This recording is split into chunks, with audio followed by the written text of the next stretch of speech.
Ora viva pessoal, estamos diante do Órbita Internacional, o novo podcast de geopolítica e cibersegurança. Na verdade aqui vamos debruçar sobre muitas coisas. Uma delas é sobre o panorama internacional. Não vamos falar apenas de países, vamos falar de poder. Não vamos falar apenas de conflitos, vamos falar de interesses. É importante também pegarmos no contexto digital, que sabemos que hoje em dia a moeda de troca muitas das vezes passa por um simples sistema. Hoje em dia quem tem dados pode controlar o mundo.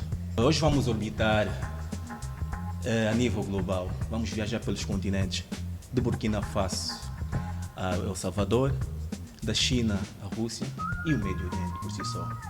Na verdade, este episódio vem para nós entendermos no fundo como funciona o mundo por si só. Não perceber apenas das manchetes, mas perceber também como ele debruça-se, como anda, como movimenta-se, que nem o xadrez. Ganha quem sabe jogar, ganha quem tem os melhores aliados e por aí em diante. Eu sou o Manuel Alexandre e essa é a TV de Geopolítica e Cibersegurança. Tenho aqui umas convidados, Skito Van Dark. Como está, meu caro? Estou bem, muito obrigado já pelo convite e parabéns pela iniciativa, que é o vosso podcast Órbita Internacional. E é um espaço que, do ponto de vista do conceito, acho que vai agregar valor para a vasta audiência, que também direciono as minhas sinceras e calorosas saudações. Ok. Temos aqui também o Terêncio. Fernando, como está? Muito bem, obrigado, Manuel Alexandre, Skito Van Dark. É um prazer estar aqui, sobretudo sobre temas assim tão importantes para perceber a geopolítica internacional e atual. Ok. E já agora os dois estão na estreia, como é que sentem-se? Como já agora o Skito? Me sinto bem e já reiterar o agradecimento pelo convite. Isso demonstra a apreciação pelo trabalho que eu faço do ponto de vista de expor o que eu tenho do ponto de vista intelectual, do ponto de vista de conhecimento propriamente. Exato. Sobre os temas que aqui foram elencados e vão ser discutidos. E ao ser a primeira edição, o primeiro episódio, espero satisfazer aquilo que é a expectativa daqueles que já estavam à espera desse podcast, daqueles que vão assistir pela primeira vez e abrir assim um caminho para outros convidados de uma forma eficiente, clara e eficaz, de modo que se consolide esse espaço como um espaço de partilhas intensas e também valorosas. Ok. E já agora podemos orbitar, né? Que isso é a órbita internacional, então vamos orbitar, sem mais delongas. E já agora orbitando, vamos até a América Central, El Salvador. Skito Van Dark, começo por si, nosso convidado. Bukele e sua governação. O modelo de Bukele pode ser replicado nos países africanos sem comprometer os direitos fundamentais? Acredito que começo a responder essa pergunta primeiro por fazer uma separação. Não é? Quando falamos de direitos fundamentais e colocarmos a palavra África, o seu povo, numa mesma frase, é necessário que ao explicarmos façamos essa separação. Por quê? Porque do ponto de vista de valores, do ponto de vista civilizacional, existem muitas coisas que são partes daquilo que são os valores preservados pelos povos africanos, que também não estão alinhados nem com os próprios direitos fundamentais.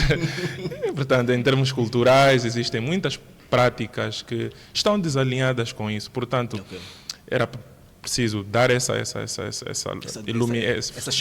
chega para depois trazermos. Portanto, eu não vejo facilidade na replicação desse sistema aqui, porque estamos a falar de povos de alguma forma diferente, embora em algum ponto de suas histórias a América Latina e também os povos de África tenham uma outra coisa em comum.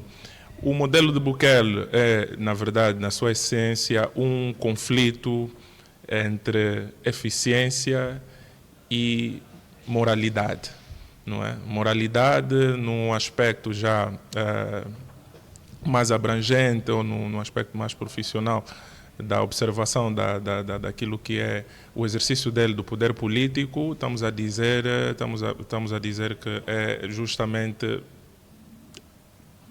flagrante violação, às vezes, de direitos humanos no contexto da aplicação de certas medidas que fazem parte das políticas que ele adotou como sendo as principais que ele teria que utilizar para poder provocar a transformação que era desejada. Mas também vale ressaltar que os problemas que esse modelo busca mitigar também proporcionam circunstâncias que colocam em causa os próprios direitos fundamentais. Exato. Então, por causa daquilo que é a natureza, aquilo que é a antropologia dos próprios povos africanos, é um modelo que no fim do dia levaria muito tempo a se implementar, a se replicar aqui, mas que, pronto, não é impossível, mas a questão que se coloca é, valeria apenas passarmos por esse processo durante o tempo que vai levar para obter aquilo que é o resultado? Será que não existem outras vias, utilizando atalhos que podem ser encontrados dentro da história e dos modelos, seja de governação ou de organização social que os próprios povos africanos já têm?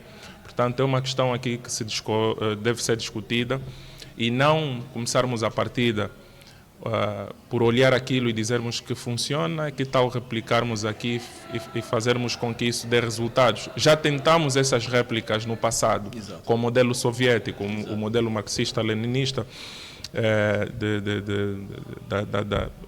da organização política, o modelo econômico comunista. Portanto, tentamos fazer réplicas de vários sistemas e os resultados não foram lá muito satisfatórios, não é? Embora que sempre aprendemos a cada experiência, mas vê-se que, se calhar, o caminho não é a réplica.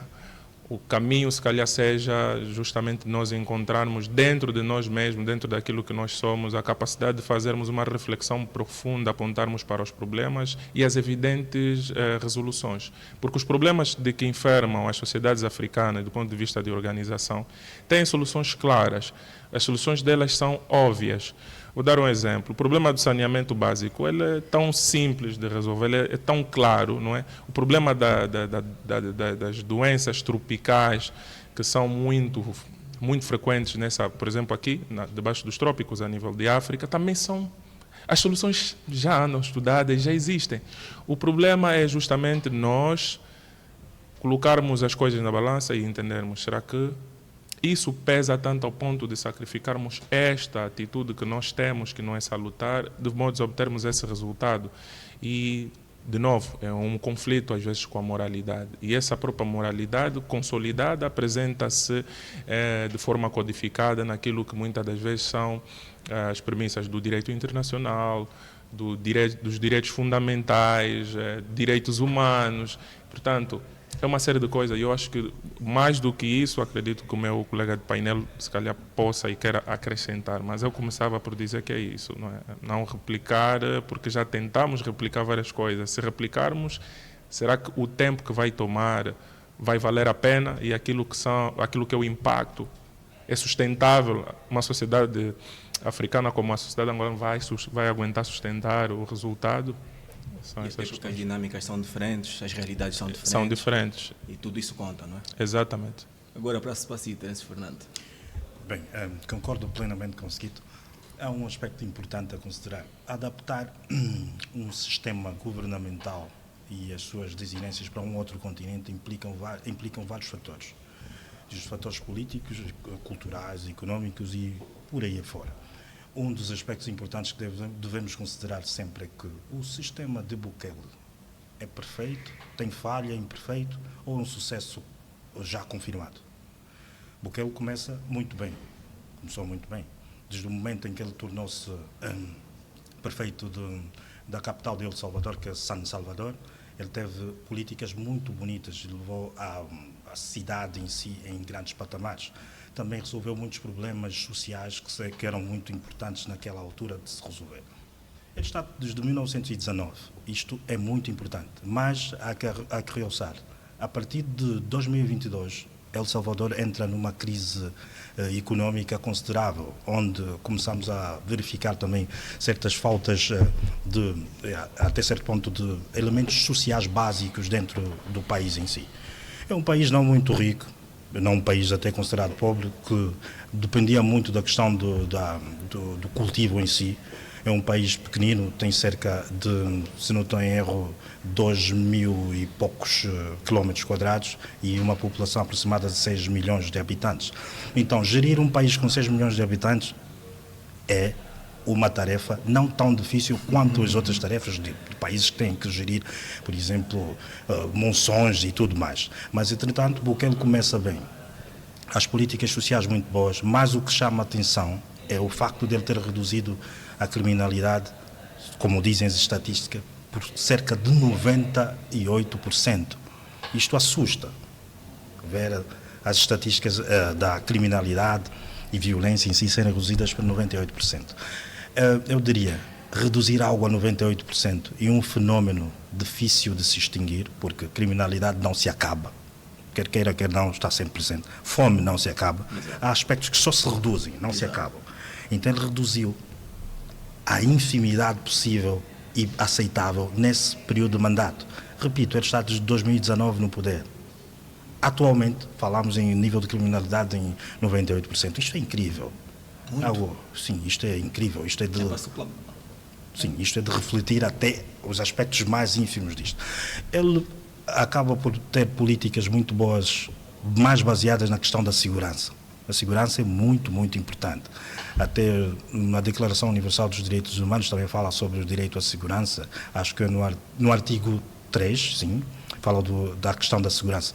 Entretanto, ele baseou-se muito bem, mas ele teve que abdicar de certas coisas, que são coisas que têm mais a ver com o povo. Tá bom, segurança é importante. O povo sente-se seguro. Isto é uma maneira de governar muito bonita, teoricamente, praticamente, e segundo os direitos humanos é bonito. Ter segurança é o que todos nós queremos, mas convém ter segurança e a barriga vazia? É a pergunta que se faz. É um sistema, Bukele resolveu investir muito na questão da criminalidade, combatendo até certo ponto muitos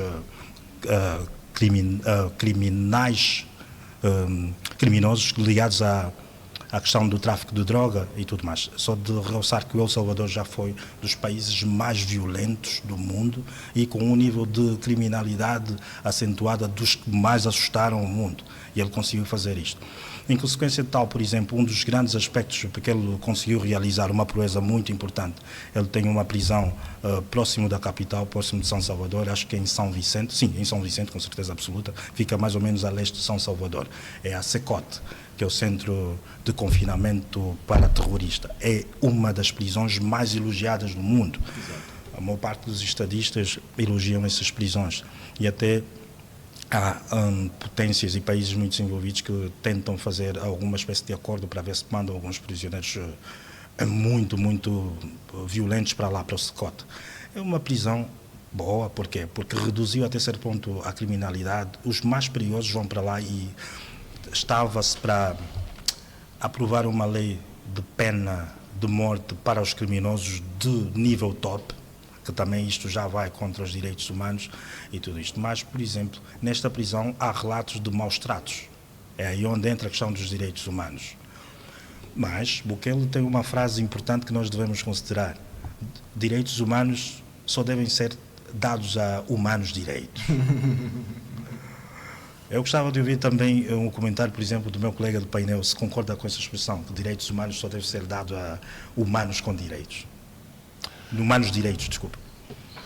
Bem, a questão, eu não acredito que seja uma frase que deve ser levada assim, de forma literal e passível de aceitação ou não, concordância ou não. Por quê? Porque depois a questão que se coloca é quem faz o juízo de quem é um humano direito. Exato. Yeah. Sendo que somos todos humanos, a partir de que momento um passa a ter, não é, o direito de definir quem é um humano direito, sendo que o sistema de justiça é um sistema passível a falhas. Então, esse é o grande questionamento no final do dia. Então, É o próprio homem que faz.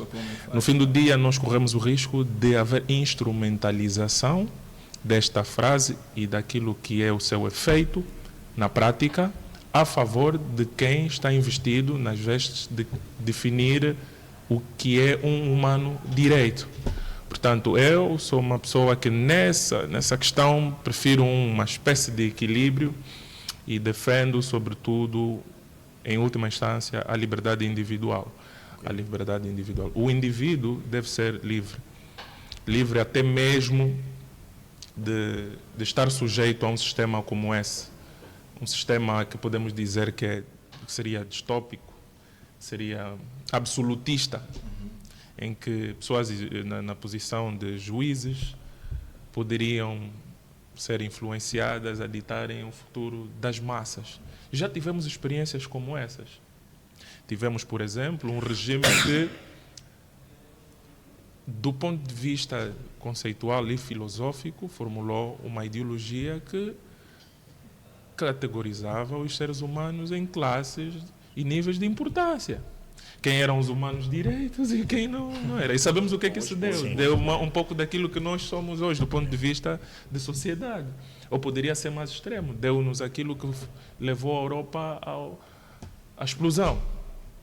Nós também aqui tivemos os mesmos. E sempre que isso acontece, sempre que uma pessoa, um ser humano, sai da posição dele, de um ser com possibilidade de falhar e assumir essa visão deística das suas próprias ações ou do sistema que ele concebe, controla e executa, acabamos sempre em catástrofes. Então, esse é o grande risco. No entanto, eu concordo, sim, que deve haver uma intervenção de quem detém o poder político no asseguramento daquilo que é o direito à própria segurança. O indivíduo deve se sentir seguro. Devemos, se calhar, trabalhar nas formas como a gente administra a própria justiça, como a gente elabora as políticas de segurança pública e como nós aplicamos. E se calhar isso esteja conectado com aquilo que vamos falar mais à frente sobre inteligência artificial. Quais são as outras ferramentas que existem à nossa disposição para nós sermos humanos melhores? Não somente enquanto operadores da justiça, exato. mas também enquanto cidadãos. Pegando essa deixa, a seguir temos aqui mesmo uma pergunta boa para si. E quanto à segurança pública, deve justificar a redução das liberdades civis? Não. Ideologicamente, ou em termos de posicionamento, eu me identifico como alguém que é libertário e que defende até ao último suspiro as liberdades individuais. Portanto, um sistema qualquer nunca pode ser superior ao indivíduo. Quando isso acontece, acabou.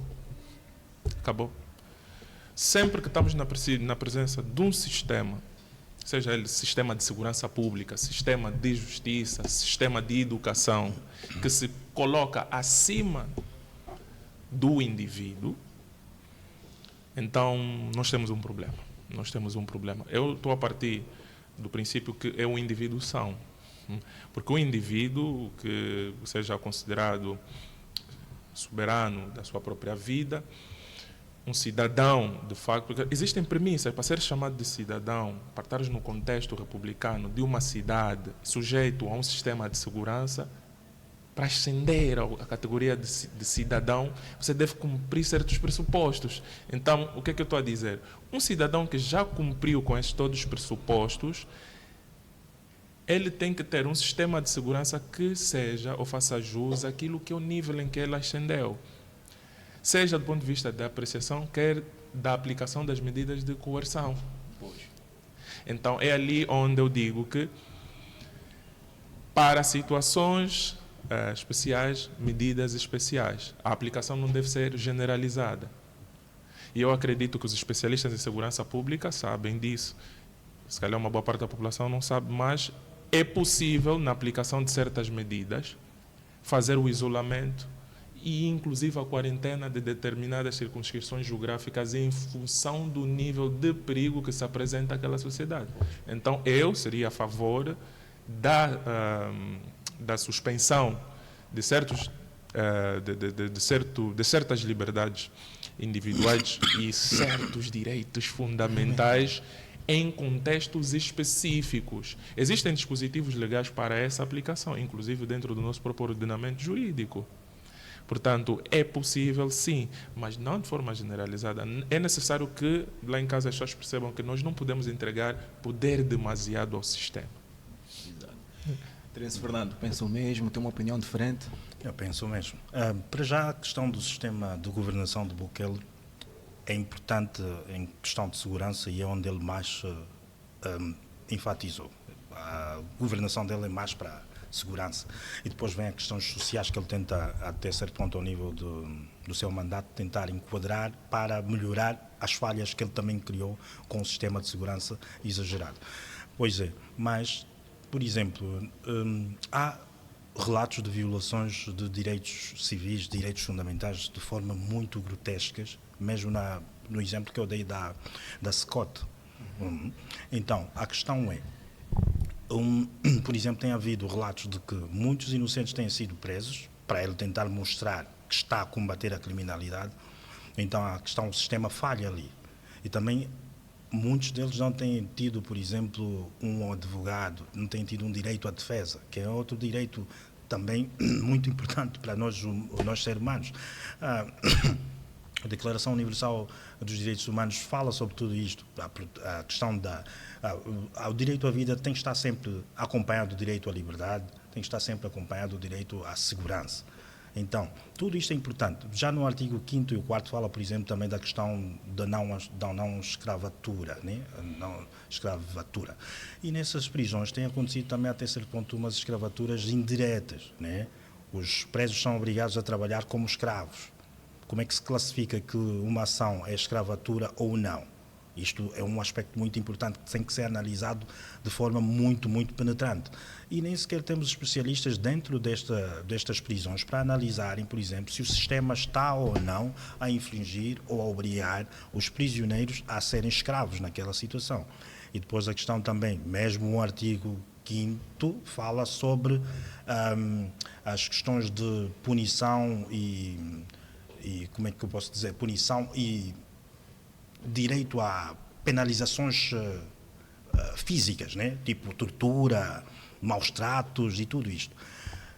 Mas agora, Bukele está numa fase em que, como se diz na gíria, está a dar um show político. As pessoas olham para aquilo pelos resultados no campo da segurança, não um resultado em forma global.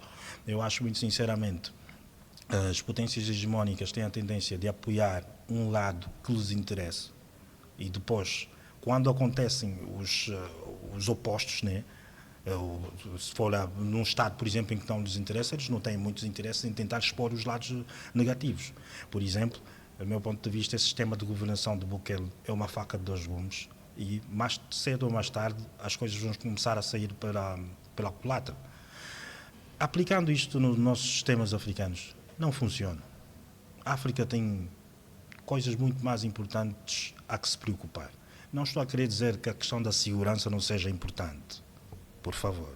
Okay. Mas há coisas muito mais importantes no momento a preocupar-se. Meu colega de painel falou da questão do saneamento básico. Espetacular, não tem como. Nós temos a questão de por exemplo, somos os mais susceptíveis às pandemias, às epidemias, às doenças mais simples que os outros continentes já ultrapassaram. Porquê? Porque somos muito frágeis em questão de saneamento básico. Nós temos problemas básicos. Básicos. Da raiz, pequenos mesmo. Entretanto, isto gera outros problemas. Se eu investir, por exemplo, em hospitais com grandes infraestruturas tecnológicas, medicinais e tudo mais, mas não tiver um saneamento básico requintado, eu não estou a fazer nada. Terei maior número de pessoal para os hospitais e os hospitais não sei se vão aguentar a demanda toda desse número não calculado de pessoas que podem lá parar. Então, tudo é faseado. Começa-se pelo que é básico para ir progredindo. Repito, segurança é importante. É importante. Como já disse há pouco, os artigos da Declaração Universal dos Direitos Humanos falam sobre isto e é algo que tem que ser de caráter injuntivo. Nós temos que obedecer aquilo porque é o bom para a humanidade, é o que a humanidade pensou para proteger a própria humanidade. Mas, entretanto, acho que aplicando o sistema de Bukele em África, seria não muito bem adaptável. Nós temos problemas ainda a resolver. Maiores. Muito maiores. Problemas maiores para sanarmos, né? Só para consolidar essa questão que estávamos a colocar, é também necessário olharmos para aquilo que a história desses povos, a matriz antropológica desses povos.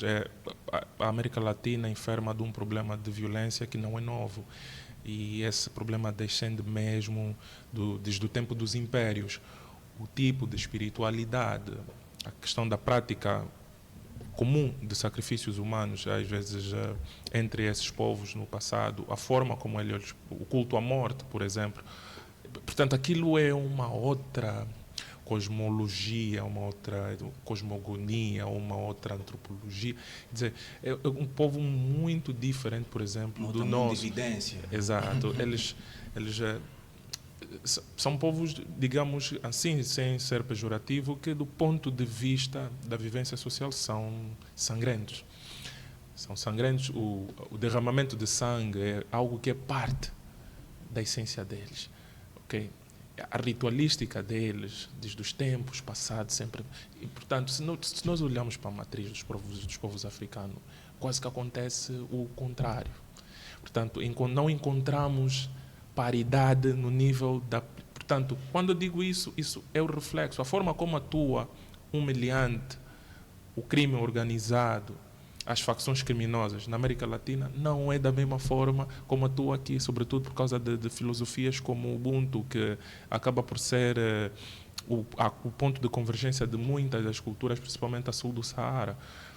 Portanto, eu não vou tratar a criminalidade num contexto social como aquele, com aquele tipo de povo, com esse tipo de história, com um povo como o nosso. Portanto, é um pouco contraditório, mas eu defendo sim a aplicação restritiva de medidas especiais. Eu acho que nós temos dispositivos a nível da Constituição e dos outros diplomas, das outras emendas, que são pouco explorados, subaproveitados, como a questão de estados de sítio, coisas do gênero. Portanto, é necessário isolar. O isolamento, por exemplo, de certas localidades para poder resolver problemas pontuais é necessário. E o que disse aqui o meu colega de painel faz todo sentido. A mesma medida pode ser aplicada para dar resposta a problemas humanitários, como, por exemplo, relacionados com a saúde pública, aqueles relacionados com a saúde pública. Portanto, se uma área, existem zonas, que eu sei, zonas de Benguela, porque eu ando pelo país todo, eu conheço esse país como a palma da minha mão, digo isso com toda a certeza. Há localidades em que as pessoas enfermam de forma crônica de doenças que têm resolução fácil. Então, se haver uma medida restritiva de certas liberdades fundamentais e liberdades individuais, liberdades civis, na verdade, para resolver esse problema específico naquela circunscrição geográfica, naquele bairro, naquela rua, Exato. é possível. E é assim que é possível nós resolvermos o problema do país, porque não podemos olhar isso como um balde homogéneo, não é com substância homogénea, não. Existem problemas diferentes. Portanto, o tratamento que eu vou dar, a aplicação da minha medida no Talatona não tem que ser a mesma que eu vou aplicar, por exemplo, na Caponte, em Benguela, ou no Sambizanga, no Baião, por exemplo. Ou no Catinton. Portanto, sem querer aqui roubar-lhe a palavra, só para dizer, é a mesma coisa a abordagem na distribuição, na alocação dos meios que são utilizados pelas forças de defesa e segurança. Portanto, um polícia que está no Baião não deve estar equipado da mesma forma que um polícia que, por exemplo, está no contexto, por exemplo, do Talatona, ou dentro de sítios assim mais favorecidos. Portanto, são abordagens diferentes. Entendo que existe um único Ministério do Interior, existe uma única Polícia Nacional, mas devemos começar a tratar cada doença com os seus próprios remédios. Exato. Portanto, isso de darmos paracetamol para tudo não tem funcionado. E até porque um dos maiores problemas, né, e desafios do Bukele é mesmo o narcotráfico e que, graças a Deus, digo nós africanos, não temos tanto esse problema. Exatamente. Bom, vamos agora orbitar para o nosso continente. Podemos, meus caros? Eu acredito que sim. Podemos? Ainda há mais coisas a falar sobre o Bukele. Não, não. Acredito que sim. Numa outra altura podemos, mas temos outros temas para argumentar. Temos outros temas para argumentar. Temos outros continentes para orbitar, na verdade. Muito bem. Traoré, a democracia em África. A democracia liberal funciona no contexto africano? Ou é um modelo importado mal adaptado? Comece por si, Terência. Bem, o conceito moderno de democracia, do meu ponto de vista, eu raramente falo assim, desse jeito, como ponto de vista, mas é importante realçar agora. O modelo de democracia moderno tem sido mais baseado em imperialismo e capitalismo. Okay. Existem aspectos culturais que são fundamentais para um sistema de governação. Eu perguntaria, por que é que todos nós temos de ser democratas? Porque quem diz ser o detentor da maior ou melhor democracia do mundo, e é uma potência hegemónica, chega e obriga-te. Manuel Alexandre, tu tens de ser democrata. Skid Van Dart, tu tens de ser democrata. Isto é democracia? É obrigar os outros a serem democratas? Totalmente o oposto. Isto é ditadura. Então estamos perante o sistema internacional vive uma espécie de lobo vestido de cordeiro. A democracia hoje em dia é a imposição de um sistema, de um regime político para os outros Estados. E nem todos os Estados, de acordo com a sua historicidade, de acordo com a sua cultura, de acordo com os seus seres humanos em si, as práticas reiteradas que as pessoas têm, nem todos os seres humanos devem ou podem ser democratas. Eu concordo um pouquinho com Traoré. Okay. A África não está preparada para esse tipo de democracias. É polémico dizer isto, mas é necessário que nós percebamos isto. Diogo Freitas de Amaral, no seu livro História das Ideias Políticas, menciona vários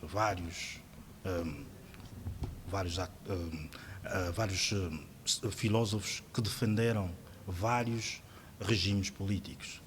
E a maior parte deles não determinou o maior ou o melhor regime político. E saem meia dúzia de regimes políticos. Fala-se de oligarquia, fala-se de democracia, fala-se de um pouco de tudo, até de tirania. Nós vivemos, desde os tempos remotos, vários regimes políticos, desde a Grécia Antiga. E até existem filósofos gregos que nem concordavam com a democracia, porque diziam que o povo não consegue governar-se por si. Então esse conceito era um pouco melhor do que o conceito atual que nós temos sobre democracia. A questão é, a democracia original era o povo quem governava praticamente. Agora nós dissemos, não conseguimos dar o poder diretamente ao povo e dissemos, olha, é uma democracia representativa. Será que todos nós representamos os governos que temos? Será que eles perguntam, por exemplo, para a pessoa lá no Cantinton o que é que ele gostaria que fosse feito? Será que temos deputados a fazerem a vontade do povo? Fazem mais as suas vontades do que a vontade do povo. E em África é mesmo assim. Esse modelo não se aplica em África. Traoré tem razão. A África Ocidental é das zonas no continente, quiçá no mundo, com maior violência militar. Golpes de Estado sucessivos e certas situações em que o militarismo fala mais alto do que a questão da governação em si. Se repararmos, nós temos países recordistas em que os nossos dirigentes africanos estão há mais tempos e até assusta só de ver. Assusta só de ver. Por exemplo, temos pessoas no poder há mais de 40 anos. As coisas funcionam. Será que o facto de estar há 40 anos no poder, ele é ditador ou é democrata? Boa questão. Sim, por vezes, a questão da potência hegemónica, analisar a democracia, ele analisa uma democracia dele, o que ele é, mas tenta impor a um outro Estado uma democracia que ele próprio não é. É o que ele quer que esse Estado seja.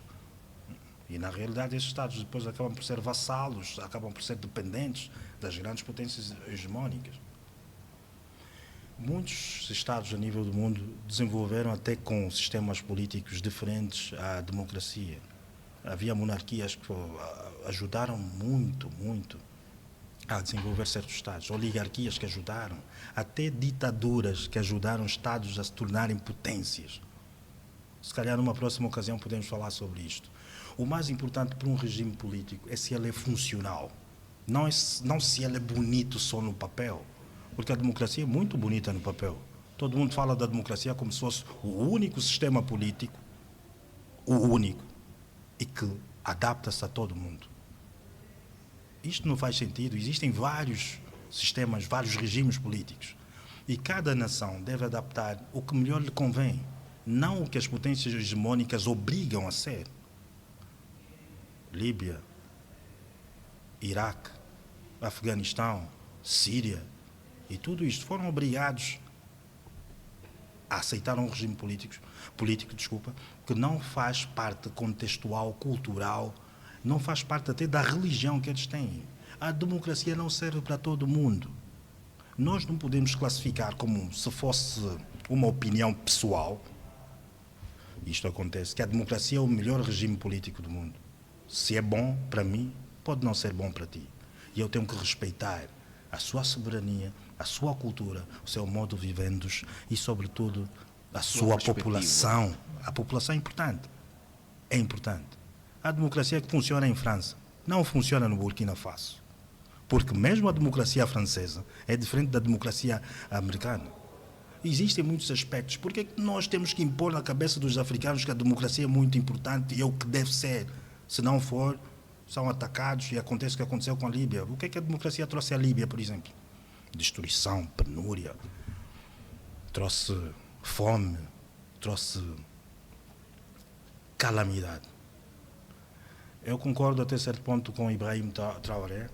Pode ser que nesta fase não seja importante e as pessoas considerarem isto importante, mas do meu ponto de vista ele tem razão.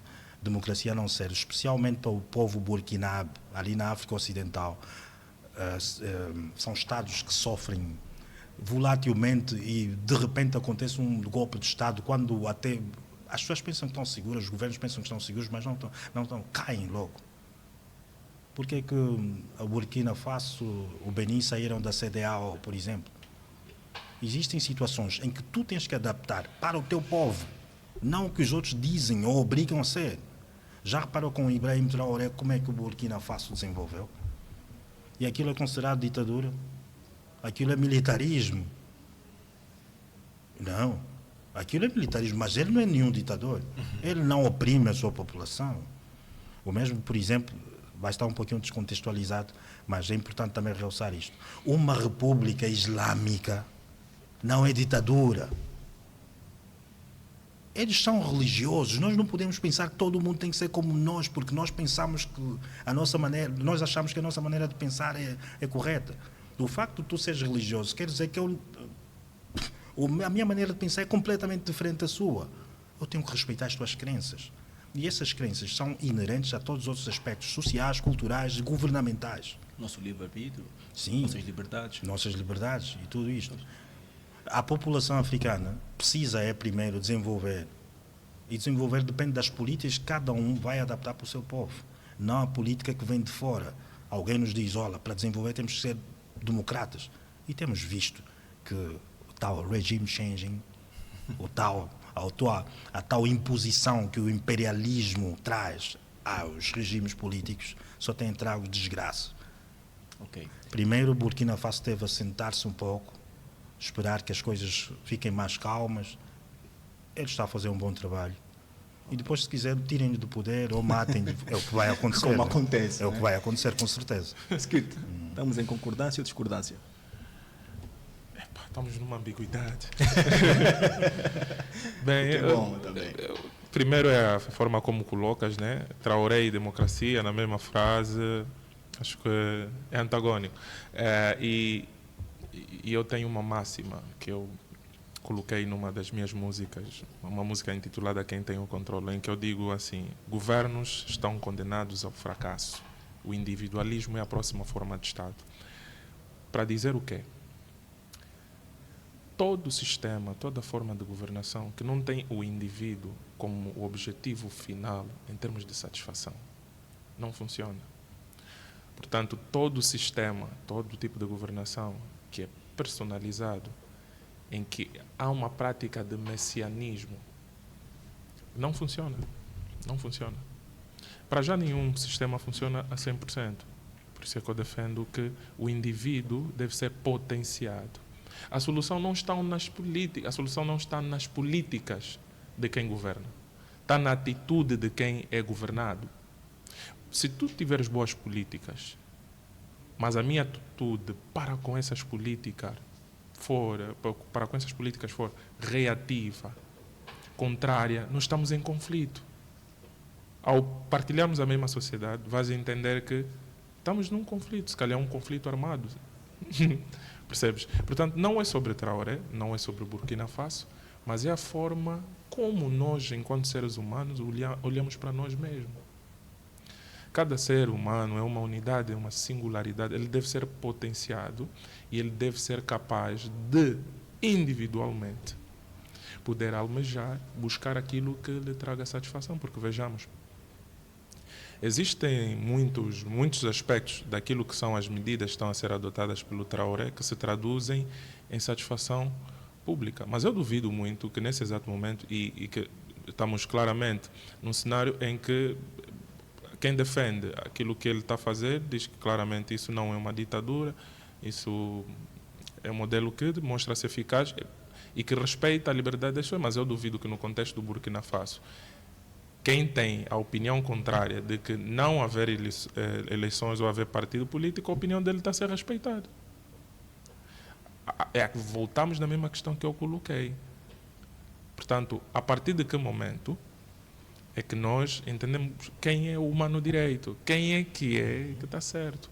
O grande problema é ensoparmos as pessoas, colocarmos as pessoas todas elas dentro de um balde e chamarmos de povo. Essa expressão povo é muito diminutiva. É muito diminutiva. Ela remove-te a singularidade, retira-te o poder e atribui a um ente que é chamado de governo. E esse governo pode se apresentar de diversas formas, como a do Traoré está a se apresentar, de forma militarista, ou de uma forma ditatorial, como aconteceu na Rússia stalinista, com Stalin, que produziu progresso social, científico e tecnológico. Mas depois a satisfação do indivíduo. Mas vamos entrar num dilema moral e dizer que vamos ter que dizer aqui, o humano é um ser insaciável e ele está cheio de vicissitude, é necessário que alguém coordene o seu caminho, precisa que tem que ser agregado como se fosse gado. Mas vamos lá, vou fazer uma questão filosófica. É da nossa livre, espontânea vontade sermos guiados como são os bois? Somos gado. Será que somos gados? Será que nós, de facto, precisamos sempre de um Messias, de alguém, de um Salvador, de alguém que venha? Portanto, eu não consigo me familiarizar com contextos em que eu não acredito que num Burkina Faso, para que exista progresso social, é necessário que haja um indivíduo como o Traoré, que assuma o poder e passa um chicote, basicamente. Passa um chicote no povo em forma de medidas políticas para que aquele local tenha progresso. E se isso for o caso, se esse for o caso, eu acho que esse sucesso é temporário. Porque se não se potenciar o indivíduo, o que é que vai acontecer? Volta-se numa posição. Então, se o Traoré está efetivamente a ser um bom governante e ele deixar de existir, como colocou-se essa hipótese no final da abordagem do meu colega de painel, o que é que acontece? Portanto, um povo que vê o seu sucesso no indivíduo está completamente desnorteado. Infelizmente, a situação que temos no país. Pois. Quem depende do governo, quem vê a última solução, a cartada final da vida dele, da rua dele, vamos começar assim, do quarto dele, da sala dele, do quintal dele, da rua dele, da varanda dele, até chegar no contexto do país, como estando nas mãos do indivíduo, esse indivíduo está desnorteado. Ele não tem nenhuma percepção sobre a realidade, não sabe o que é a realidade. Ele não consegue ver os factos à frente de si e ele acaba por ser manipulado. Ou como uma pessoa que já está no poder, ou por uma outra que vai o instrumentalizar para assumir, porque vai lhe fazer promessas messiânicas. É ali que os partidos começam a ganhar valor.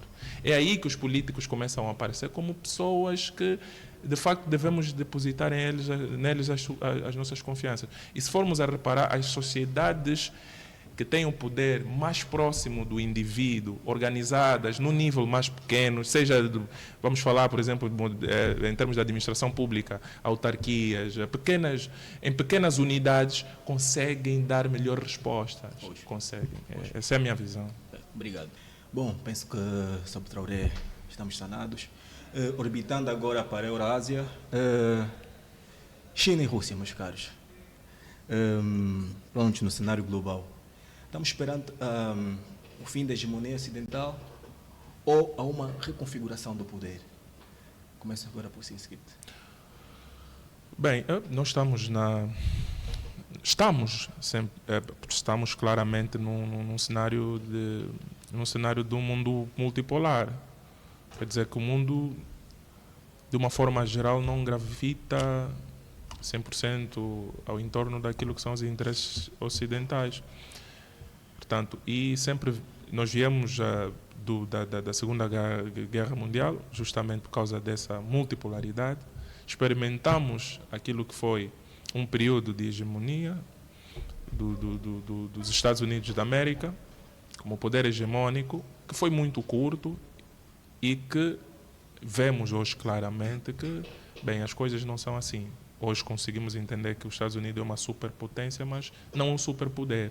Não é? É uma superpotência em termos militares, mas existem complexidade na aplicação daquilo que também são os anseios todos que eles têm. Portanto, estamos a viver um mundo multipolar em que, do ponto de vista econômico, ao sul global, ao terceiro mundo, como alguns pensadores o chamaram no passado, o centro gravitacional para alívio imediato é a China, quer do ponto de vista do consumo, quer do ponto de vista de produção.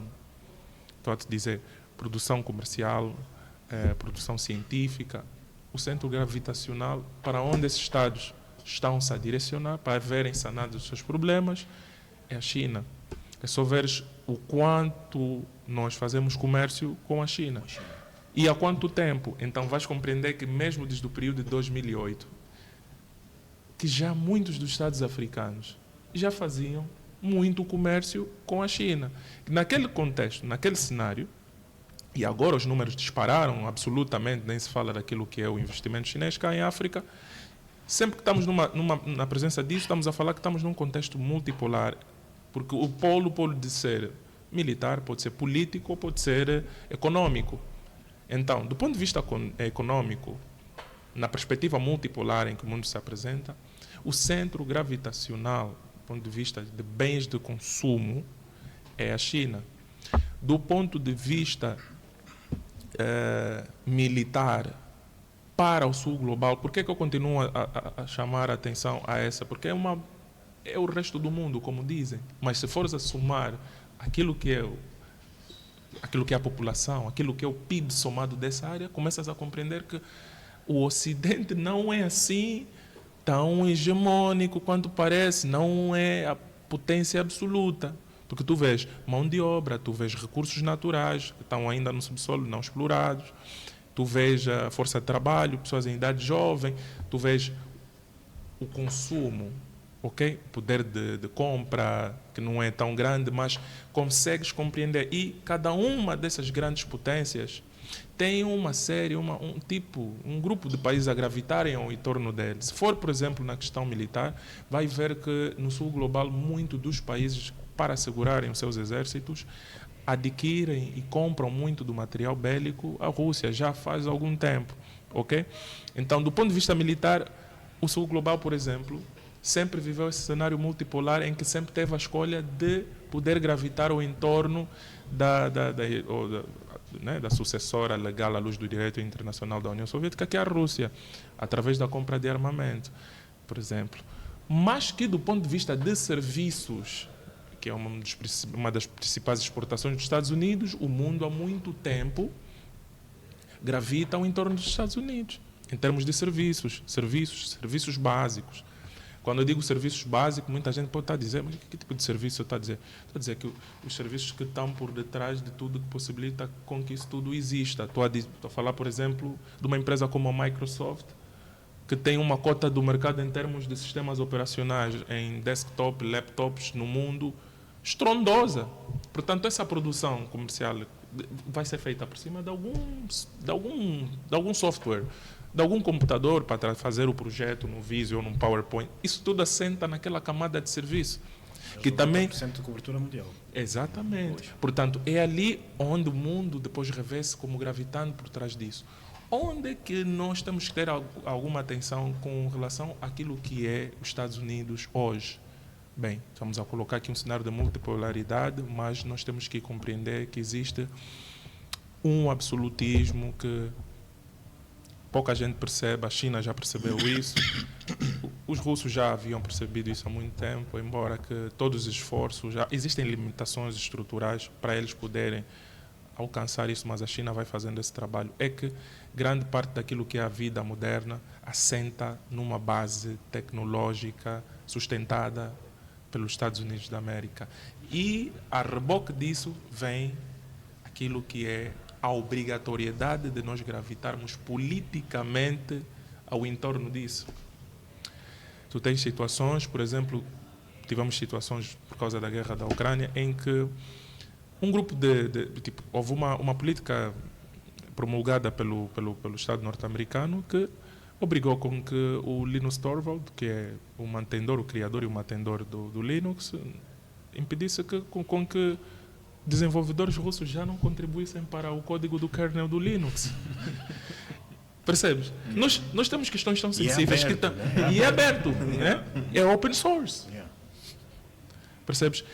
Existem coisas que sustentam isso tudo que nós vemos, mas que nós não percebemos. Portanto, se o Linux, que é a minha alternativa, tem um Estado norte-americano a poder interferir na forma como ele é desenvolvido, e o outro que tem 90% do mercado também é deles, como é que eu vou ter indústria?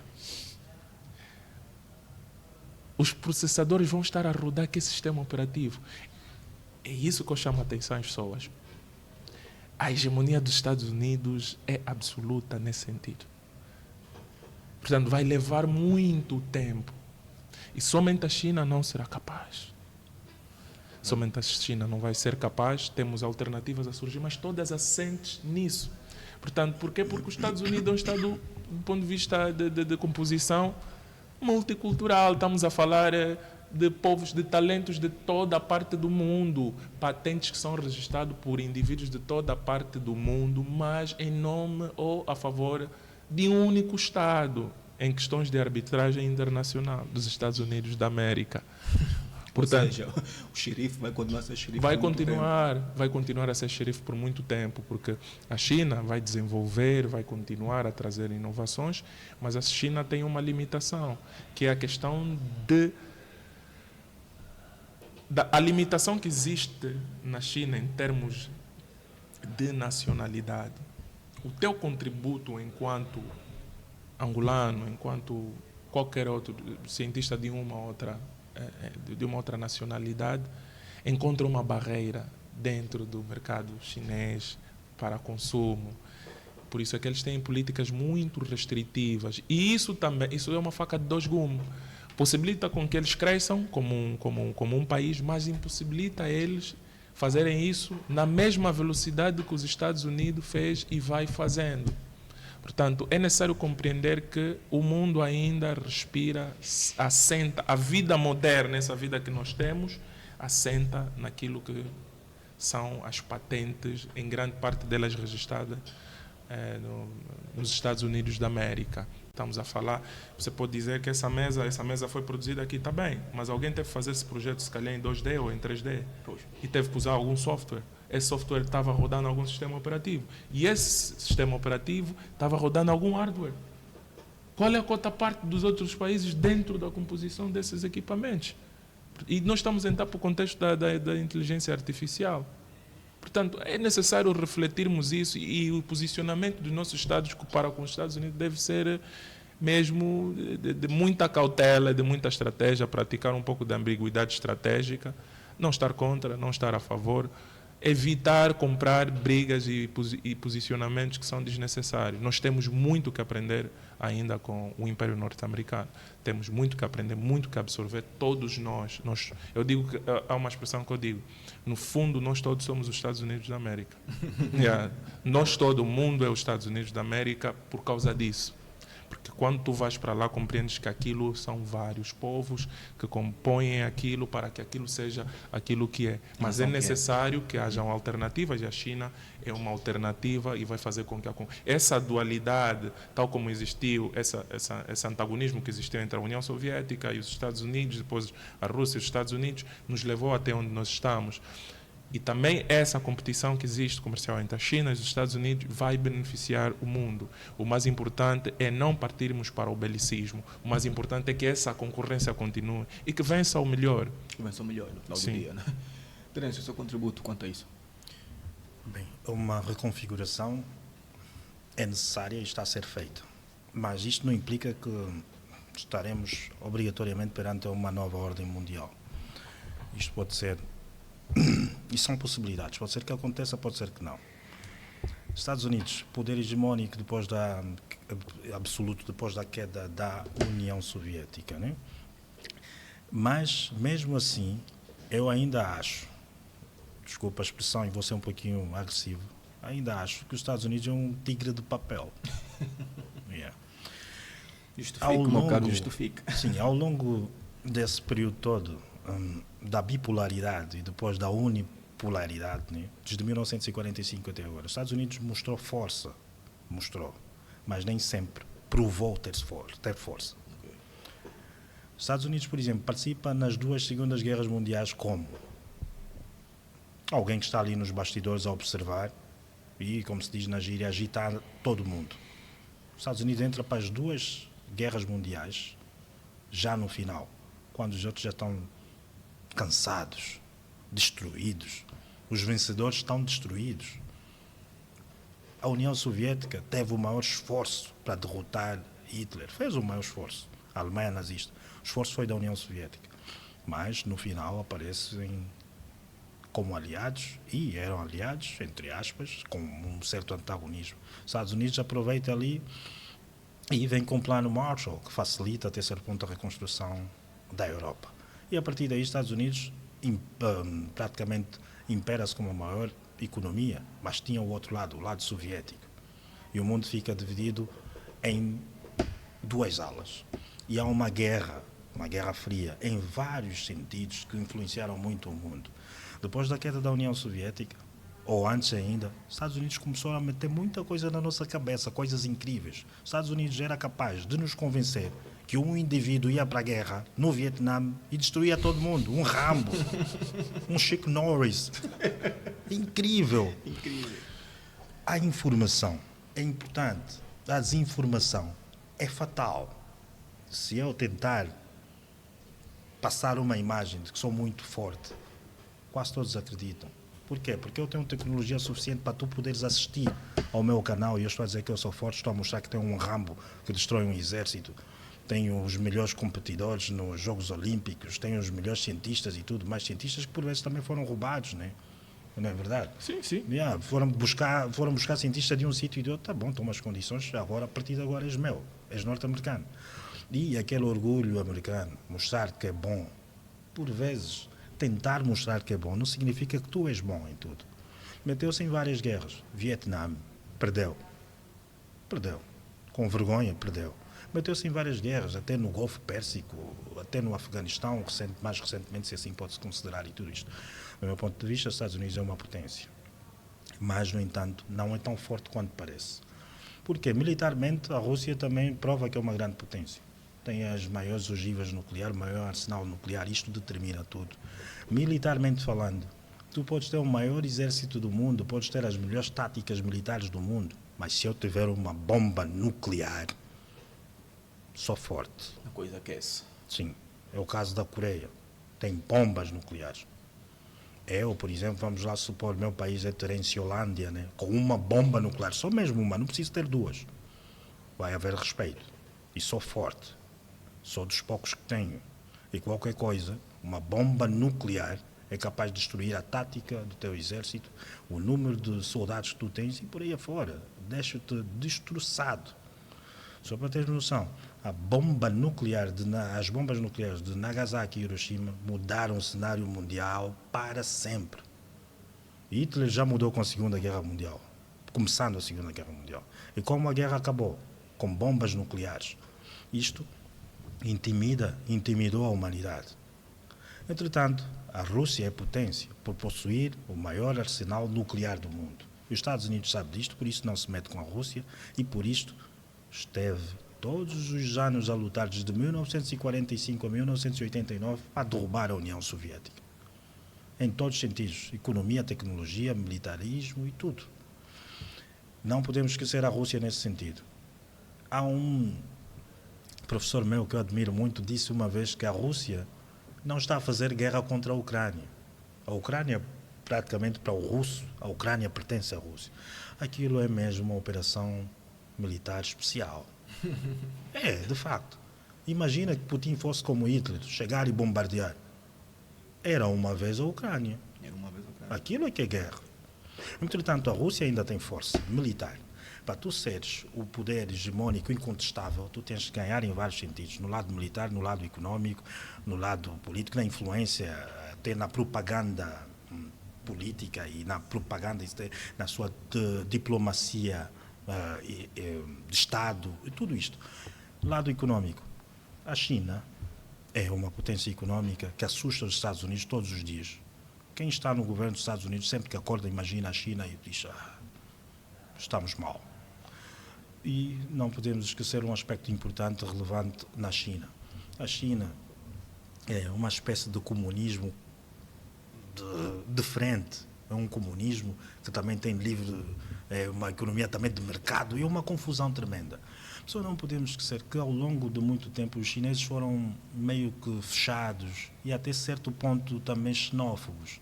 Mas o facto de serem fechados não implica que eles abriram o país para todos nós. A China e muitos outros países, como é o caso do Irão e tantos outros, né? Se calhar também gosto de pensar assim na Bielorrússia e outros estados. Eles fazem-nos ver o que nós queremos ver. Já os Estados Unidos faz-nos ver que ele é poderoso. Mas esses países como a China foram fechados durante muito tempo. Eles mostram o que nós precisamos saber. A China tem muitos segredos ali. Nós estamos a falar de mais de 1 bilhão e 200 milhões de população. Ali tem muito cérebro bom, sem sombra de dúvida. Tem muita mão de obra para te produzirem microfones deste calibre, com essa qualidade, 10 vezes mais rápidos do que qualquer outro país no mundo. A China, para além de ser uma potência económica incontestável, por isso é que a China estendeu a mão a quase todos, especialmente do sul global.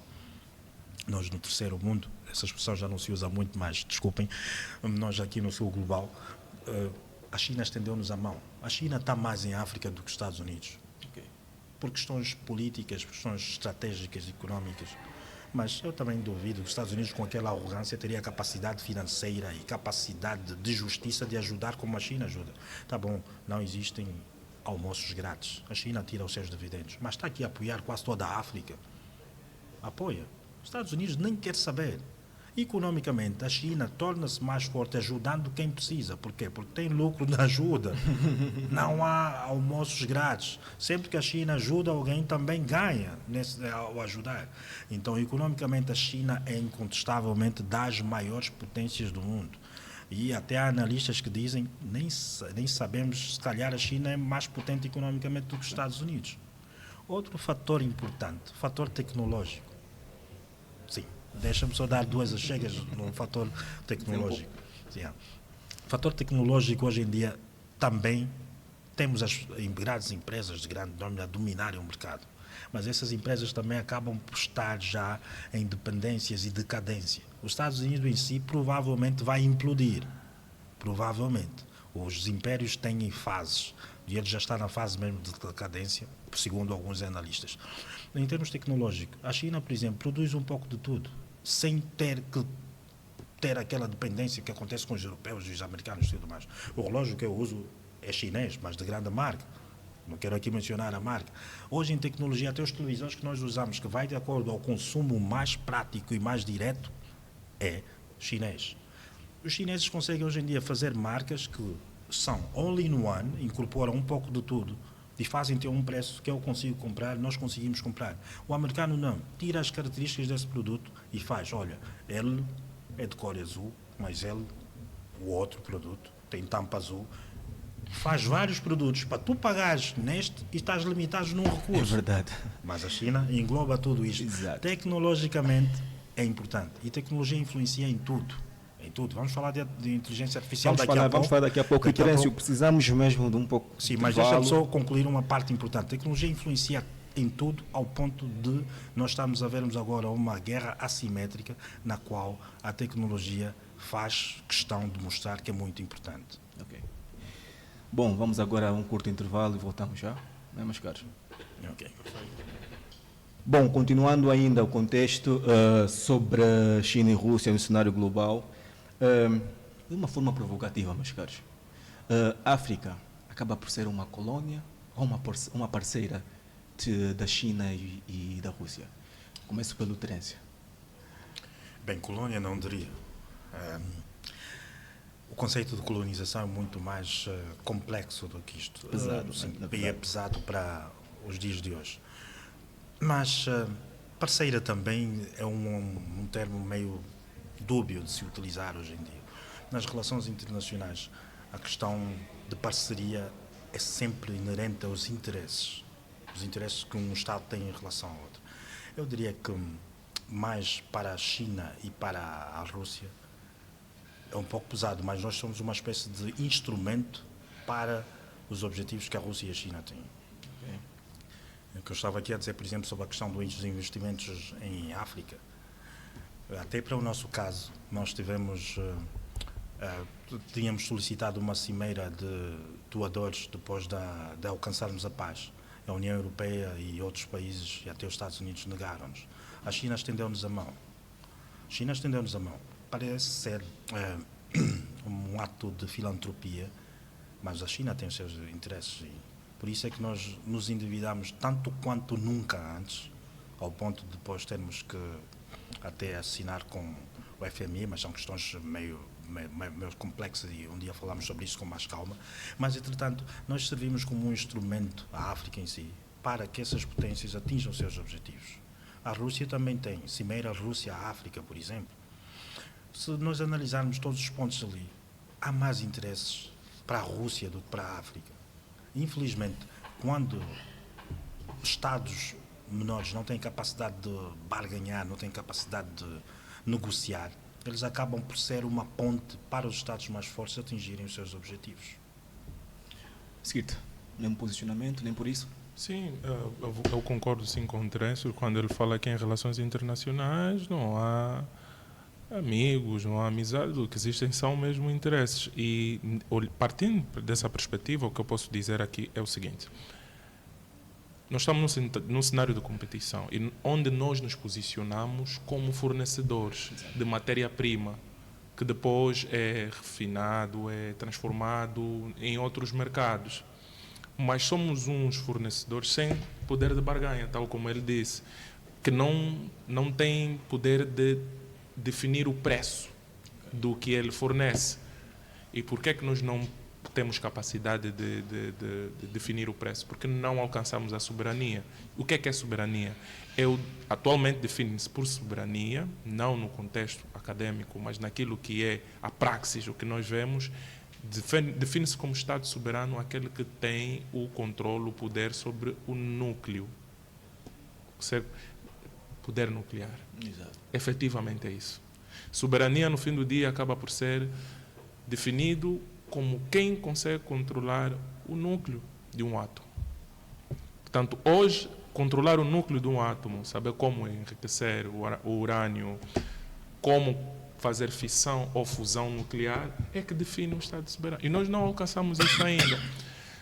No entanto, os últimos acontecimentos mostraram-nos que também existem certas conjunturas e certas possibilidades que transcendem o controle do átomo, que também podem ser consideradas de nível nuclear, com o mesmo impacto. Okay. Por exemplo, é a questão do Estreito de Hormuz. Portanto, o Irão, muito recentemente, acaba por descobrir que, muito mais do que ter uma arma nuclear, eu posso estrangular a economia global controlando um estreito que é um resultado de uma formação natural. Portanto, são as várias formas como nós olhamos para as coisas. E, de alguma forma, você alcança a soberania quando começas a usar esses elementos na mesma proporção de impacto que teria, por exemplo, tu teres uma arma nuclear. Agora, se somos parceiros ou não, nós somos fornecedores que fornecemos matéria-prima para os outros mercados, para as outras civilizações, para os outros povos. Infelizmente, não conseguimos definir nem ditar o preço. No dia que nós começarmos a definir e conseguirmos controlar os preços, vamos poder produzir mais riqueza aqui e automaticamente melhorar a nossa qualidade de vida, porque também poderemos fazer investimento direto naquilo que é a nossa formação enquanto humanos. Obrigado, Skit. E como não paramos de orbitar, né? Na verdade, agora vamos um pouco para o Médio Oriente. Irão versus Estados Unidos. Temos vencedor e temos vencido? Terêncio. O Skit está até a fazer já uma coligação com esse tema. Aproveita e dar o remate. É um cruzamento. Um cruzamento. Vai a finalização, certo? Posso, né? Ok. Portanto, a questão dos Estados Unidos e do Irão, eu acredito que os dois países colocaram-se numa posição um pouco difícil, mas existe um dos atores dessa situação que está confortável nessa situação e pode ficar confortável nessa situação por mais algum tempo, e o outro que não pode. O Irão pode continuar nessa situação por mais algum tempo. Okay. É um país extenso. O poderio aéreo militar norte-americano não vai definitivamente provocar uma mudança de regime de facto. Estamos a dizer, tu desmantelares aquilo que é o sistema de governo lá baseado nas seleções de ayatollahs e essas coisas todas, não vais conseguir fazer. Portanto, os Estados Unidos devem sair dessa situação. E isso liga-se com a questão que colocamos anteriormente para dizer o quê? Os Estados Unidos têm um poder quase que infinito, mas o poder, como tal, grandes poderes vêm com grandes responsabilidades. Tu deves saber usar isso. Nesse momento temos alguém na Casa Branca que não soube usar bem as ferramentas que ele tem para poder coagir o Irão.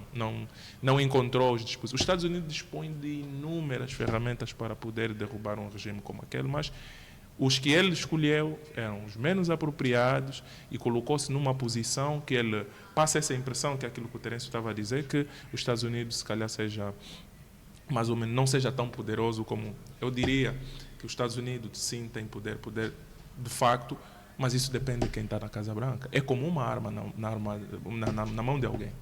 E com 10 alvos para tirar. Depende da tua técnica, a tua eficácia, precisão, perspicácia, experiência, como você usar aquela arma. Porque uma arma na mão de uma pessoa que não entende nada sobre isso, que não sabe qual é o poder, pode ser até elemento de suicídio. Então podemos dizer que eles estão a subestimar o Irão, né? Não, subestimaram porque o processo andou e ficou evidente que foi um erro ter subestimado ele. Por isso é que temos acordos que devem ser selados e a negociação. Tu só negocias com alguém que de facto você não conseguiu vencer. Porque o contrário é submissão. Eu vou te submeter, vou te subjugar, por exemplo. Então, estamos numa posição em que tu tens o vice-presidente dos Estados Unidos da América viajar para o Paquistão para negociar com vários elementos do mesmo regime que eles se pressupunham a derrubar. Portanto, infelizmente, os objetivos que foram destacados como sendo as razões dessa operação militar dos Estados Unidos não foram alcançados. Os Estados Unidos têm que andar, o barco anda, e a vida é mesmo assim. O quanto vai durar o poderio, ou a hegemonia dos Estados Unidos nesse aspecto, vai depender de quem está na Casa Branca. Eu acredito que se o Irão, com um pouco que eles têm do ponto de vista militar, econômico, conseguiram aplicar um checkmate, imagina com aquilo que os Estados Unidos têm à disposição, com tu teres, por exemplo, uma liderança iraniana num país como os Estados Unidos da América. Então, eu vejo a dinâmica de poder assim. Então, estamos numa posição em que o Donald Trump tem eleições, as midterms, em novembro, tem que rapidamente sair desse problema. Ele tem uma corda amarrada ao pé, que é o Benjamin Netanyahu e o Israel, que, felizmente, a caminho daqui, segundo as informações, ontem mesmo recebeu instruções claras de que a premissa do Irão de que o Líbano deve fazer parte do acordo e tem que se cessar as hostilidades no sul do Líbano tem de ser aplicado. Portanto, o Donald Trump não vai conseguir sair desse problema onde ele se meteu sem que ele leve com ele o Israel, o Netanyahu. É aquela situação em que vocês vão para bater um gajo entre aspas, e pronto, vocês chegam lá e descobrem que não é tão fácil assim. Então, meu puto, acho que está resolvido, vamos embora. Vamos embora. E nesse caso o Irão é o Barça e os Estados Unidos é o Real Madrid. É relativo. Mas gostei desta... E fazendo agora né, o cruzamento, prestes a marcar. Né? Não, gostei como o Skid finalizou neste exemplo muito prático e do cotidiano. Quando chegas lá, afinal, disseram que ele era só caenche, afinal é muito caenche. É caso para dizer que Donald Trump meteu-se numa autêntica trampalhada. Uma trampalhada. A resposta do Irão é, a todos os níveis, impressionante. A todos os níveis. Tanto em nível económico, a nível militar, que são dos mais importantes.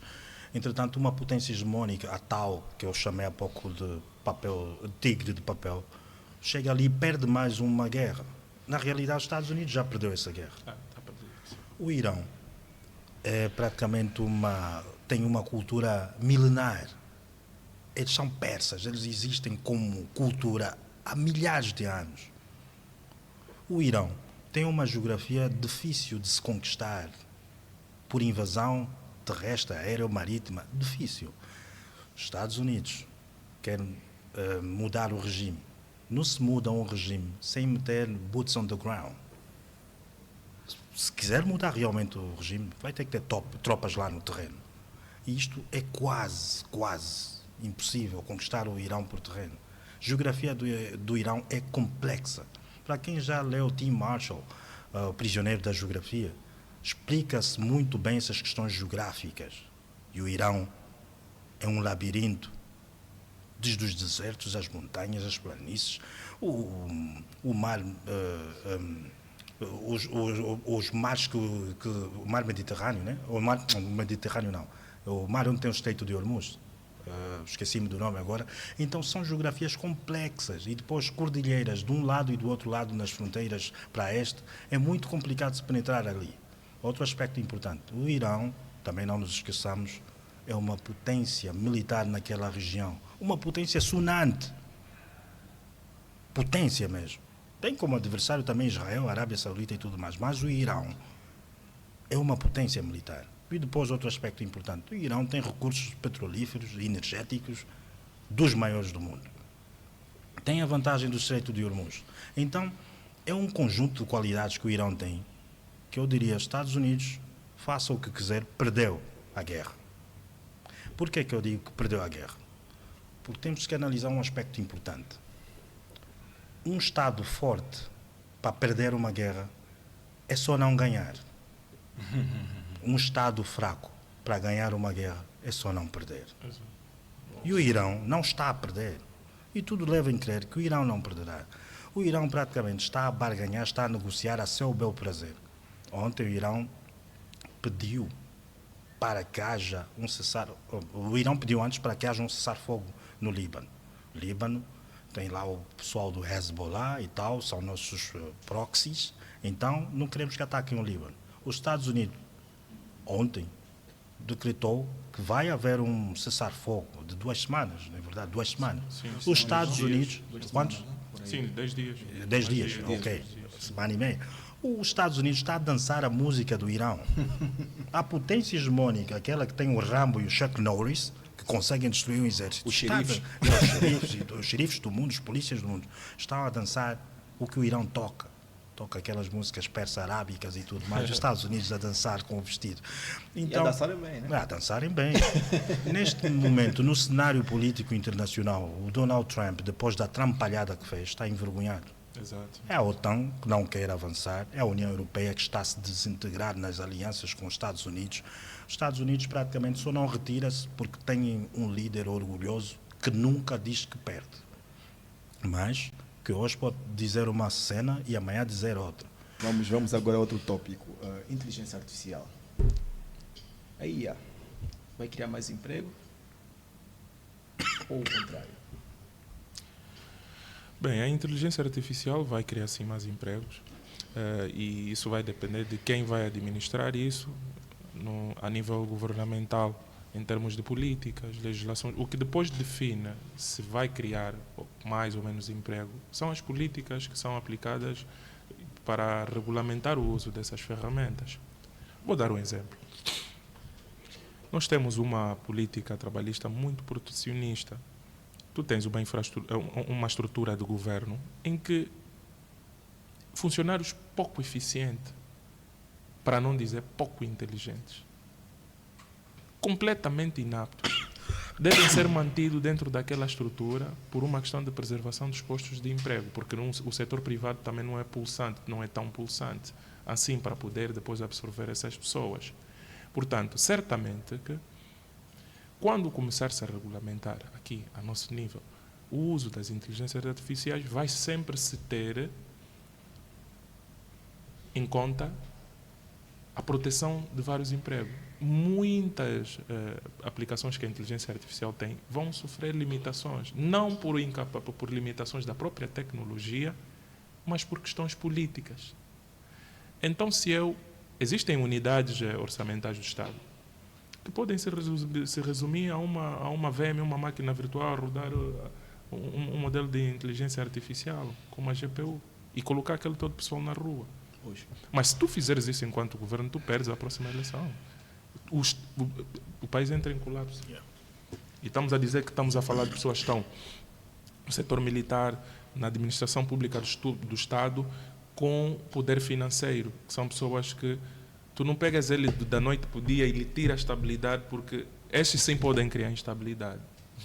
Portanto, há uma necessidade de proteção de postos de emprego por parte de países em via de desenvolvimento, sobretudo com o setor privado muito fraco como é Angola, em que o Estado vai pegar a ferramenta. Eu acredito que assim vai ser, porque nós temos já em termos de legislação sempre esse cuidado e é um trabalho bom, eu acho que é positivo, que tem que ser feito, embora enquanto alguém ligado à tecnologia entenda que isso é limitante, essa capacidade de nós impedirmos. Então, do ponto de vista legal, vai ser o seguinte: regulamentar vai ser, essa ferramenta é boa, até aqui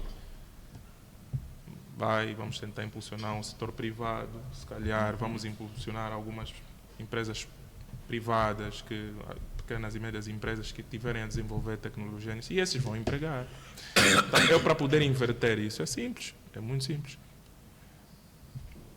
Garantia soberana para a banca, para fornecer créditos, para PMEs surgirem, para poderem trabalhar nesse setor.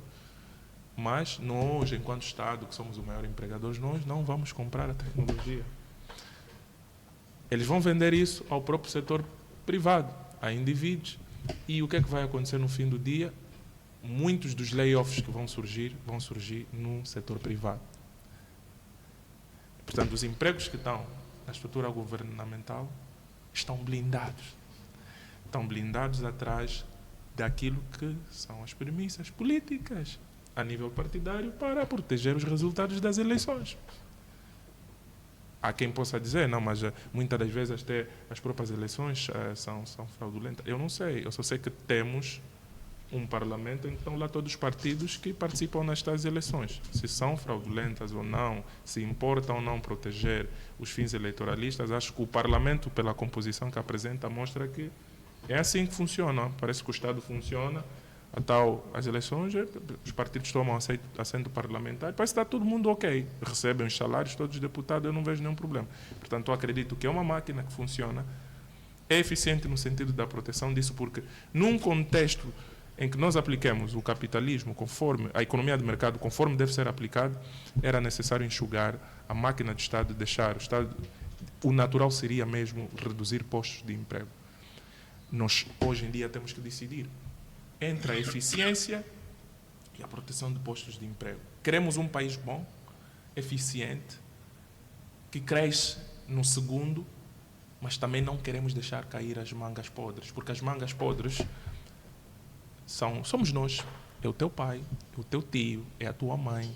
Todos nós. Somos nós as mangas podres que estamos lá pendurados, enquanto professores, enquanto técnicos de uma unidade orçamental qualquer do Estado.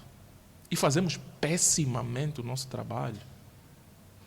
Mas também que não queremos ser demitidos, não queremos parar de levar pão para as nossas famílias. É aquilo que eu dizia, no fim do dia, o indivíduo tem que ter consciência que ele é responsável por aquilo que é o resultado que compõe aquilo tudo que ele vive. Então, a inteligência artificial em Angola, por mais que ela fique sofisticada do ponto de vista de destilação dos modelos de linguagem, da simplificação do consumo, da redução de recursos energéticos para que haja um treinamento desses modelos, por mais que haja investimentos em infraestrutura para isso, ela não vai produzir o efeito que ela está a produzir em outros países mais abertos, em que tu podes fazer layoffs, por exemplo, de 12 mil funcionários em um ano. Aqui não. Tu não vais conseguir fazer isso. E tu tens que olhar para os números, a estatística. Onde é que estão as pessoas que têm os empregos formais? Grande parte deles estão na estrutura do próprio Estado. No Exército, na Polícia, na administração pública. Portanto, isso está a partida garantido. Agora, a questão que se coloca é: isso é benéfico ou não para o país? Essa é a pergunta de $1 milhão. É importante nós mantermos o teu tio, o teu pai ineficiente, a tua mãe, a tua tia, que até ao atender as pessoas lá no balcão único ou no guichê único, fica a mexer no WhatsApp, mal sabe usar o computador, substituir ela por uma IA ou não. Portanto, eu acho que a resposta anda muito clara, é não. O povo não está pronto para a mudança e esse povo mesmo também é que depois ascende a cargos de chefia de governo e que vai garantir que isso continue assim. Tenêncio, seu ponto de vista. Sim, gostava de começar com uma frase de Charles Darwin. Charles Darwin dizia que, perante as dificuldades de evolução, as espécies que sobrevivem não são as mais fortes, são as que se adaptam às novas realidades. A adaptação é muito importante. A inteligência artificial, quer queiramos, quer não, vai fazer parte das nossas vidas. Já está a fazer e fará muito mais. Ao longo do tempo, fará muito mais. A inteligência artificial não é para o amanhã, é para o agora. E nós temos que estar capacitados e nos capacitarmos já, neste momento. Um aspecto importante a considerar, mesmo quando da Revolução Industrial, o mundo entrou em pânico. Por quê? Porque muito mudou-se. Empregos acabaram de existir, surgiram novos empregos e por aí afora, mas foi um dos marcos mais importantes da humanidade, a Revolução Industrial. Mudou quase tudo. O conceito, mudou a economia, surgiu até ali o capitalismo no verdadeiro sentido. Então nós também temos que estar preparados que a inteligência artificial vai alterar tudo em nós. Vai trazer desemprego, vai, mas para quem não souber se adaptar realmente. Existem empregos que, em consequência do tempo, já perderam-se. Manuel Alexandre, quantos sapateiros tu conheces neste momento? Tens que puxar na mente para responder, não é? No tempo dos nossos pais, na década de 80, tinha sapateiros na rua e tudo mais. Toda a esquina. Hoje em dia, entre ser sapateiro, e ter uma indústria que faz sapatos lá na Via Expresso, é mais fácil ter sapatos a baixo preço. Estragou o teu sapato, compra outro baratinho. Há profissões que ficam para trás. Alfaiates, sapateiros estão a ficar para trás. Não é que eu apoie isto, mas a evolução. Então isto acontece em todos os setores e vai acontecer cada vez mais com a inteligência artificial. Isto não quer dizer que é negativo, é positivo. Vai trazer também outros empregos diferentes, até empregos que hoje em dia não imaginamos, mas vão surgir. Entretanto, é algo positivo e algo obrigatório e estará presente em nossas vidas. A conversa está muito boa, mas como o tempo não espera por nós, última pergunta. A conversa está tão bom, né? Está tão bom. Mas pronto, última pergunta. Os países africanos vão a tempo de entrar nessa corrida, Skit? Sim, vamos a tempo e devemos entrar para essa corrida. Existe um grande potencial, principalmente olhando para o nosso país nisso. E existem empresas que já estão a fazer aquilo que é o caminho em direção disso. Obviamente que vamos ter noção disso se estivermos ligados a isso, ok? Portanto, vamos ver. No que é que assenta essa indústria da inteligência artificial? Assenta justamente na transformação de eletrões em tokens.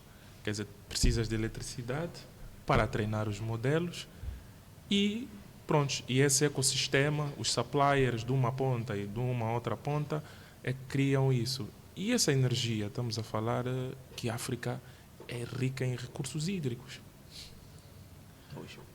É rica em recursos hídricos. Estamos a falar que temos regiões com uma temperatura propícia para isso, temos muitas áreas, regiões inexploradas, ok? Ao contrário, por exemplo, dos Estados Unidos, em que uma empresa vai colocar um data center numa zona altamente habitada, nós temos, só Luanda não é completamente habitado. Portanto, nós podemos já entrar nessa corrida oferecendo aquilo que é aquilo que é o nosso potencial hídrico para a produção de energia hidrelétrica, para abastecer os data centers e termos aqui os data centers a rodarem os workloads da própria região. Porque nós temos autoestradas que nos ligam ao mundo com latências muito baixas. Houve um investimento forte do Estado angolano. O Estado angolano, nesse aspecto, sempre esteve na vanguarda em relação aos outros países da região. É de tirar o chapéu, o trabalho que o Estado angolano andou a fazer. Quando eu digo autoestrada, estou a falar, por exemplo, o cabo Sax, que é um cabo que liga Luanda a Fortaleza, em que os dados podem sair daqui e chegarem para a Fortaleza, depois saírem de Fortaleza pelo cabo Monet, por exemplo, chegarem até aos Estados Unidos, em outros data centers. Então, conseguimos facilmente ligar data centers que estejam em Angola com outros data centers. E o que é que acontece na questão da inteligência artificial? Tu podes ter as GPUs num sítio e ter os data lakes no outro. Os data lakes, estamos a falar do storage, do armazenamento dos dados para treinamento dos modelos. Portanto, nós podemos albergar parte dessa infraestrutura porque o custo com isso é reduzido. A política ambiental, o regulamento, é muito mais difícil construir um data center nos Estados Unidos do que em Angola, do ponto de vista regulamentar. Okay. E é necessário entender que a mão de obra para a construção de um data center é mais barata em Angola, por exemplo, em relação aos Estados Unidos. E existem uma série de possibilidades. E tu tens províncias como a província da Huila, que tu olhas para aquilo e tu dizes, e se eu tivesse uma fibra que liga isso diretamente a uma zona costeira e eu tivesse aqui um polo de desenvolvimento? E as próprias províncias costeiras já estão de cara. Nós estamos a olhar para a América do Sul. E da América do Sul existem também highways, na verdade, cabos submarinos para nos ligar ao mundo. O cabo WAX passa por nós aqui, que conecta toda a costa ocidental da África e sobe até Londres. Portanto, o que falta aqui é nós começarmos a pensar negócio nesse sentido. Mas não é o Estado que vai fazer, criar mais uma empresa pública de construção de data center. Não, pode haver políticas do Estado para incentivar nesse sentido. Mas nós, enquanto indivíduos também, como pequenos empreendedores, podemos investir. Porque os modelos, eles possibilitam nós criarmos aplicações inteligentes e outras tantas coisas que podem gerar mais emprego, podem gerar negócio e coisas do gênero. Mas a questão que se coloca é mais fácil os angolanos juntarem-se para fazer uma festa que custa 40 milhões, convidarem o Rei do Mimo ou qualquer outro cantor, o Tsunami, ou pegarem 40 milhões e criarem uma empresa com capital social de 40 milhões. Epa, Trâncio. Estamos finalizados. Para finalizar mesmo, o remate final. Epá. Acho que o Skit deu o remate final. Não tem nada a crescer? Não. Ok, a conversa está muito boa, mas temos de ir já, né? Como dizem, temos de bazar. Pessoal, geopolítica e cibersegurança. Estou muito feliz é o primeiro episódio e desde já agradecer a vossa presença, né, meus convidados. Espero tê-los mais vezes cá. Né? Terências que está confirmado. Vamos ver, né? Seguir-te como tem uma agenda mais corrida, né, neste sentido. Então espero tê-los mais vezes cá. Vocês, por favor, subscrevam. Avisem aos vossos pais, aos vossos amigos, aos vossos primos, a família toda, aos namorados, até as namoradas, para estarem atentos ao nosso canal. Porque nós estamos a trazer um material mesmo, como diz os nossos parceiros não, né? Nossos amigos ou colegas de podcast. É um programa extremamente duro, né? Então fiquem atentos e desde já, mais uma vez, agradecer a vossa presença. Seguir-te. Muito obrigado. Nós é que agradecemos. Muito obrigado. E é tudo.